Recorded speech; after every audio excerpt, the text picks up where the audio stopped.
Chess વિશે તમે સૌ કોઈ જાણતા હશો, પણ ડિટેલમાં માહિતી ઘણી બધી વાર એક્ઝામમાં પૂછાઈ જાય છે. ચાલો શરૂઆત કરીએ. સૌથી પહેલા ચેસ બોર્ડ વિશે જો વાત કરીએ તો ચેસનું જે બોર્ડ હોય છે એને ચોકર કહેવામાં આવે છે અને એમાં ટોટલ 64 ખાના આવેલા હોય છે.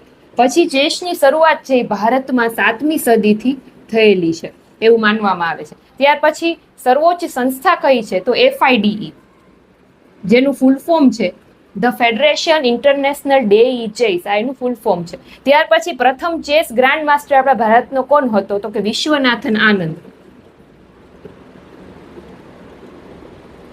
જેને ટોટલ 5 વખત વિશ્વ ચેમ્પિયનશિપ ટ્રોફી છે જીતેલી છે. કઈ કઈ સાલમાં તો કે 2000, 2007, 2008, 2010 અને 2012, 5 વખત જીતેલી છે. અને આપણે ગુજરાતના ચેસ ગ્રાન્ડ માસ્ટરની વાત કરીએ તો એક છે તેજસ બાકર અને બીજું છે અંકિત રાજપર. આ બંને ગુજરાતના ખેલાડીઓ છે કે જે ગ્રાન્ડ માસ્ટર તરીકે રહી ચૂક્યા છે. ત્યાર પછી રાષ્ટ્રીય સ્પર્ધા છે કઈ યોજાય છે તો રાષ્ટ્રીય સ્પર્ધા છે VP શાસ્ત્રી,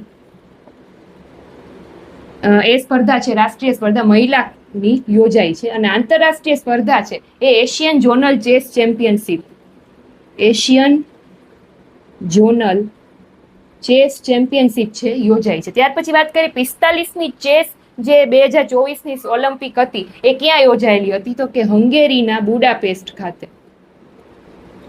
આ પણ એક્ઝામમાં ક્વેશ્ચન પૂછાઈ જાય. હવે ચેસ સાથે સંકળાયેલા શબ્દો છે એ એક હું તમને કહું છું, બાકીના તમારે મને કમેન્ટમાં કહેવાનું છે. ચેકમેટ એ તો સૌ કોઈ જાણતા હશો. હવે ચેસ સાથે બીજા કયા કયા શબ્દો સંકળાયેલા છે તમારે મને કમેન્ટમાં કહેવાનું છે. તો ફટાફટથી કમેન્ટ કરો અને નેક્સ્ટ રમત જોવા માટે મને ફોલો કરો. Thank you.